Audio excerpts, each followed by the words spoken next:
Hi guys and welcome to my channel. My name is Sonia and you're watching Domestic Viva Home. Today I am cleaning and organizing my pantry and I'm taking you along with me for extra cleaning motivation this week. This video is also in part of a challenge hosted by Shoshana from the Cleaning Queen, and she had asked us this week to declutter and clean our pantry so that way we are ready for all of our fall baking. She has a different challenge every Wednesday, so make sure you check out her channel. That will be linked in the description box, as well as the playlist for everybody participating in this challenge. So I always start from top to bottom whenever I'm cleaning, and I use mason jars for cleaning, for storing my food, and I love using chalkboard labels that I made on my Cricut machine, and some of them had come from Dollar Tree as well, the larger ones, but the smaller ones I made on my Cricut machine.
I take a piece of paper and I write down all the spices that I ran out, so that way when I go grocery shopping I have a full list of them.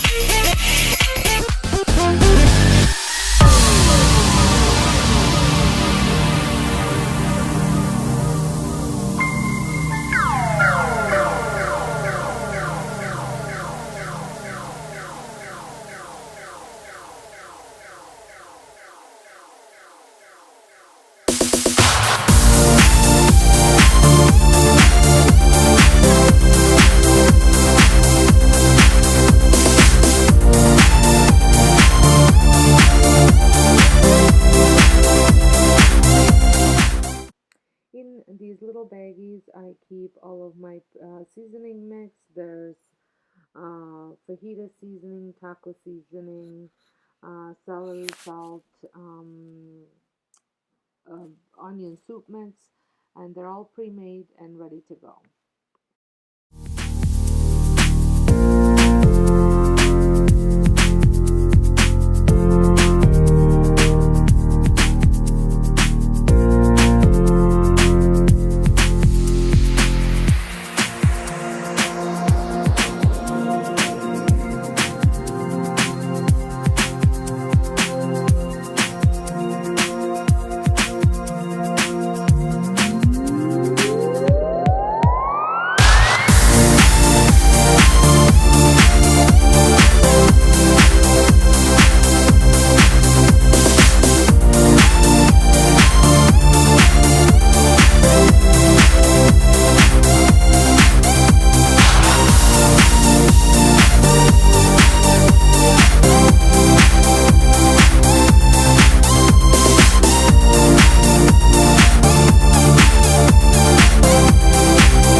So it's all done and I'm very happy with the way I organized it. It wasn't as bad.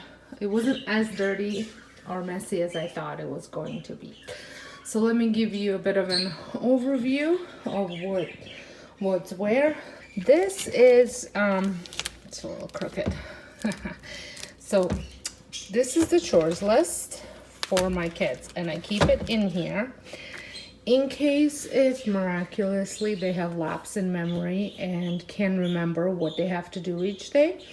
So the hard copies here, the printed copies here. I also have I think it's a hard copy on my computer.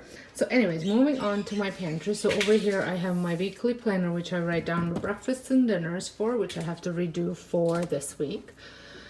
And up here, so breakfast, bread and snack, spices, sweeteners, nuts, and other things, and then flour and popcorn for popping.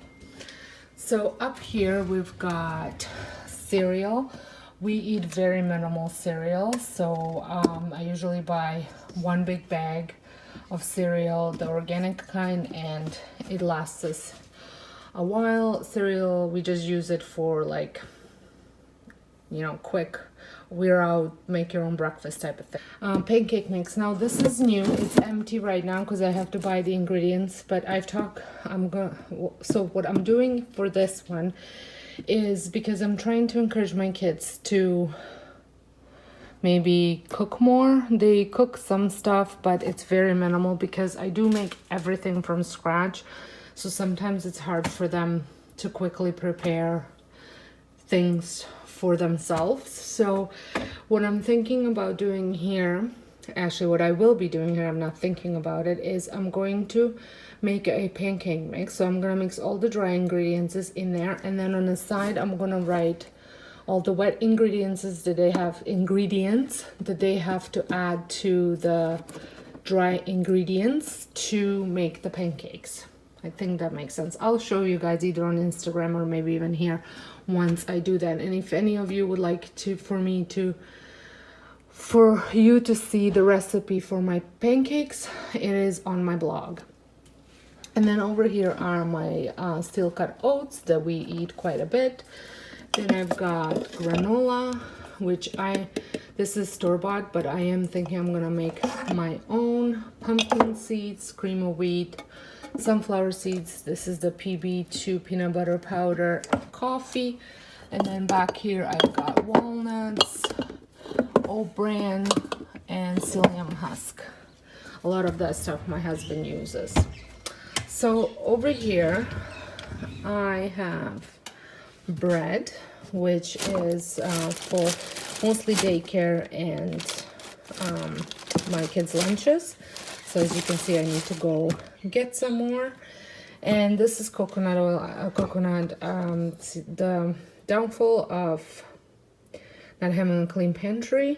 We needed coconut milk for our recipe because we'll be making green curry. And so my husband went and got 3 cans, and then I found 3 more in the pantry. So this is why we have this many. So once he's done preparing that dish, I will take the rest of it that he doesn't use and put it in my walk-in pantry that's in my mudroom. Almonds, pretty much the only chips that I buy is the corn tortilla chips, and it's empty now, so I will put that in there. And then our dark chocolates over here. Then in here we've got spices. I know that this is a lot for some people, but we pretty much use all of these spices on a weekly basis. And then over here I have all my mixes, like Italian seasoning, ranch seasoning, Cajun seasoning, taco seasoning. And I'm thinking I might go buy jars for these, but we'll see. And then over here I have sweeteners. I've got stevia, sugar, xylitol, honey, and then I have molasses, which I just use for baking. This really could go into my other pantry because it doesn't get used very often. And then I have cream of tartar here and allspice, as well as one of these beef cubes. I have no idea why we bought this. Then I got dried dates because I needed them for a recipe. I actually put all the garlic, loose garlic, in this bowl. I think Dollarama sells garlic keeper, so I might go get that to put my garlic in. And then just odds and ends like cornstarch. This is xanthan gum, bee pollen, cinnamon sticks, sesame seed. This is pumpkin spice, wheat berries, caraway seed for making sausages, and cornmeal, dark chocolate powder, cocoa powder, coconut, and the cacao nibs are here. And then I have balsamic vinegar and red wine vinegar for salads. And then down here I have the vital wheat gluten, which I have some here and then extra here. Popping corn, because I have a popcorn machine to pop popcorn. We don't do microwave popcorn. Coconut flour, flaxseed, almond flour, whole wheat flour, and regular flour. I usually buy the unbleached white flour. So that's about it for my pantry, and I hope you enjoyed this video. And if you did, give me a thumbs up, and until next time, have a wonderful day and happy organizing.